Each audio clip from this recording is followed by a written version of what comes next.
People are rightly talking about coronavirus anxiety in terms of the stress of uncertainty. The constant news about the pandemic can feel relentless.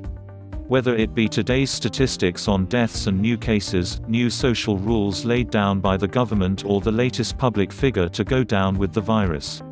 It seems to be the one topic of conversation on social media.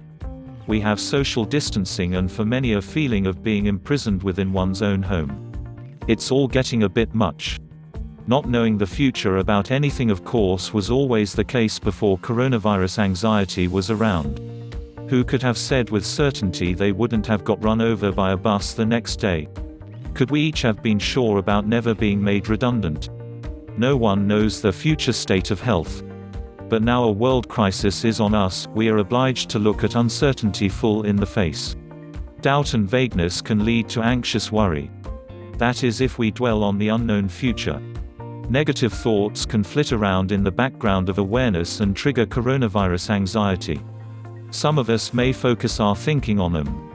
Then worried thoughts can go around and around in circles without getting anywhere. What if the economy doesn't recover? Will I have a livelihood? What if I get the virus? Who will do what is needed? Will I die? No sure answers are possible because no one knows how long the pandemic will last and who will get the virus. Lack of social support traffic is disappearing because schools, clubs, and many workplaces have closed until further notice. As a result, we no longer have the kind of social interaction they provide. Even with online contact, we have far less opportunity to share time with friends, relatives, and fellow workers. Far less opportunity for social support that can help reduce stress and worry of coronavirus anxiety. However, there are other ways of giving and receiving support, like more phone calls, texting, and video chat.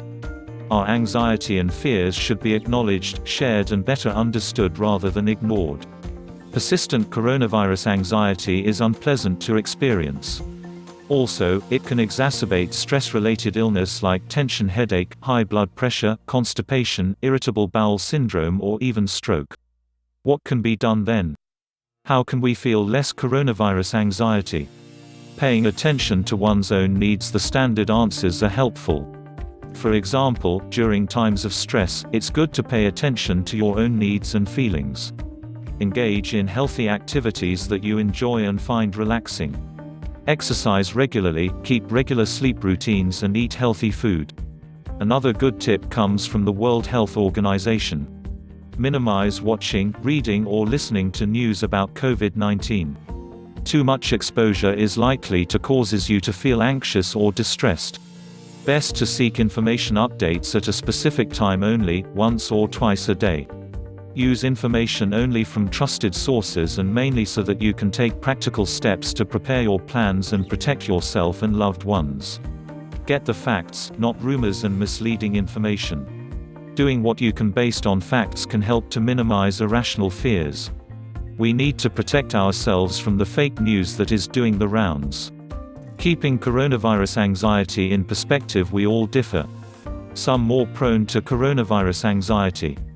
We don't all easily tolerate uncertainty. Whether it be about things that might go wrong, to do with relationships, finance, health, livelihood. So, some find it more difficult to follow the advice to keep things in perspective.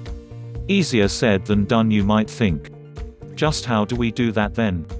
One answer is found in the psychological therapy called CBT. The UK government recognises this approach as an effective way of reducing anxiety. It is partly based on the idea that we unnecessarily add to our anxiety by the errors we make in the way we think. Automatic ways of seeing things due to irrational and unrealistic perceptions. The good news, however, is that good sense comes from the rational mind.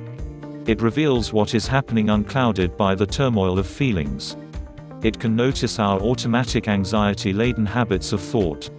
But we need to cultivate its powers of scrutiny. Coronavirus anxiety and errors of thinking. Exaggeration is one type of error of thinking that can increase coronavirus anxiety. That's when we amplify our ailments, as when without much evidence we turn a common cold into the dreaded COVID-19 infection. Or perhaps overstate the chances of catching the infection by thinking in terms of a higher probability than the statistics show. Another mistake is jumping to conclusions.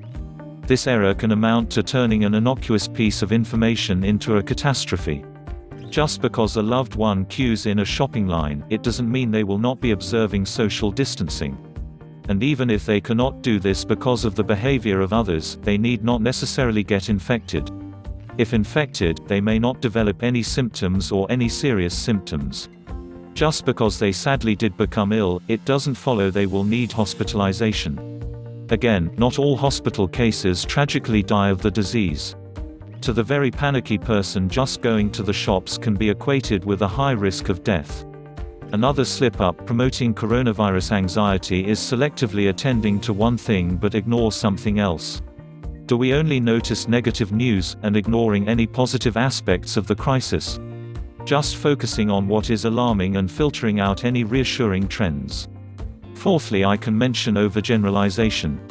For example, if we assume that because one member of our neighborhood dies of COVID-19, then we all will have a serious risk of death too. This is overgeneralizing from the specific case to everybody. Self-reflection and coronavirus anxiety. It's a good idea to catch ourselves out making these errors of thinking. But it requires careful self-reflection.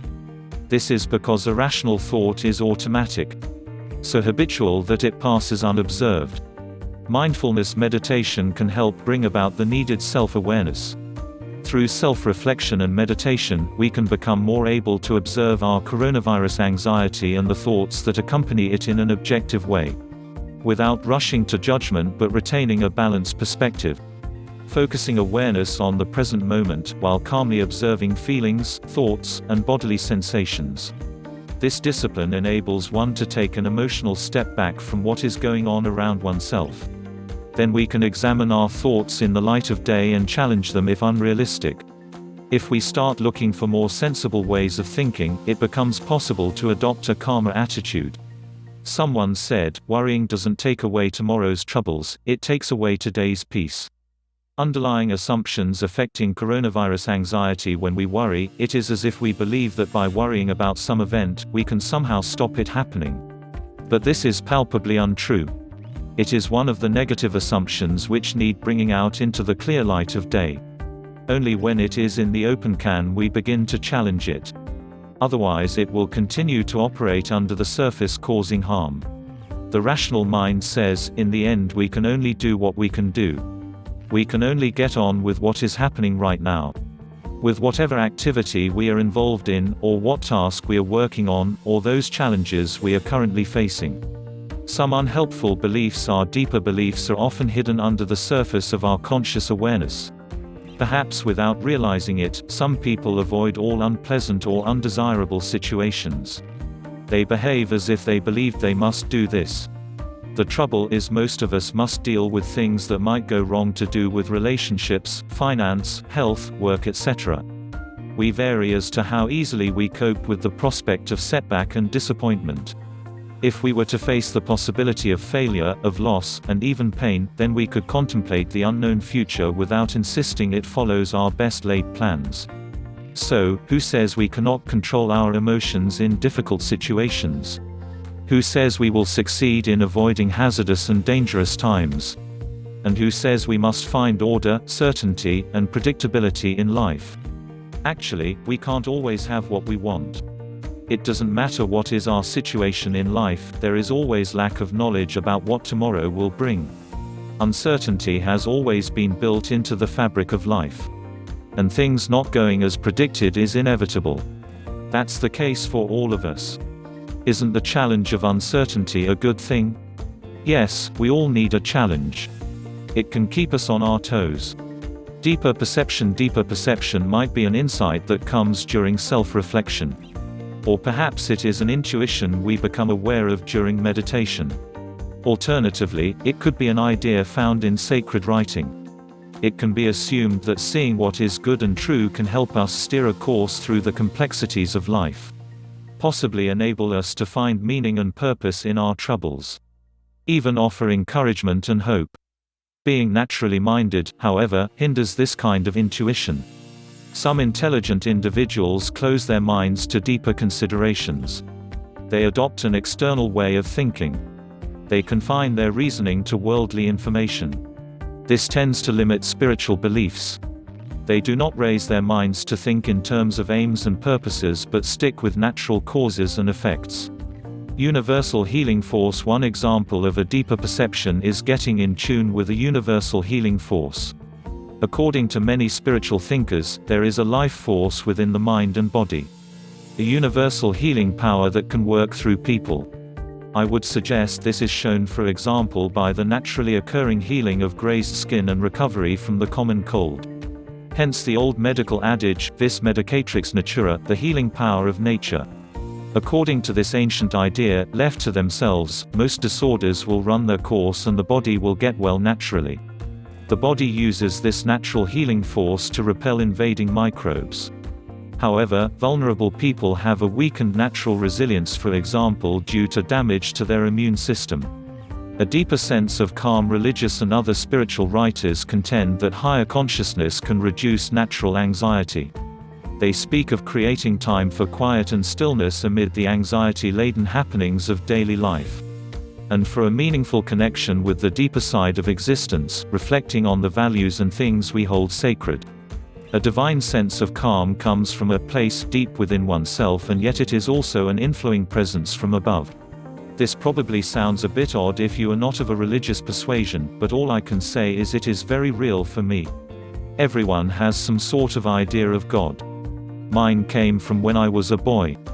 Then, every night my mother would tuck me in, and say the Lord's Prayer with me, before kissing me good night and turning off the light. And, as a teenager and later, I would silently rehearse those few sentences alone when going to sleep. And as a consequence, feel the peaceful presence of the Lord Jesus Christ.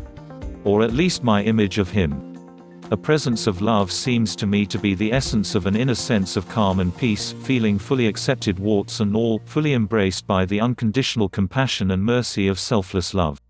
This sense of the divine presence while conversing with God feels such a personal and private matter. A bit like being in a counseling session. Counseling for coronavirus anxiety. The counselor helps anxious people enter into a self-reflective state of mind. This means they can then talk about their feelings and experiences. Furthermore, they can then hear themselves talking about such matters and thus start to gain self-insight. Many think of praying as connecting with and listening to a divine counselor whilst sharing one's personal concerns. I would say that praying can lead religious believers to think about their lives in a different way, for example by putting on the mind of Christ. In other words, they feel that seeing their own fears and worries in the light of their image of what is truly wise and compassionate takes them out of themselves and raises their spirit to a higher level of peace and calm. I remember Christ's words. Do not worry about tomorrow, for tomorrow will worry about itself. Each day has enough trouble of its own.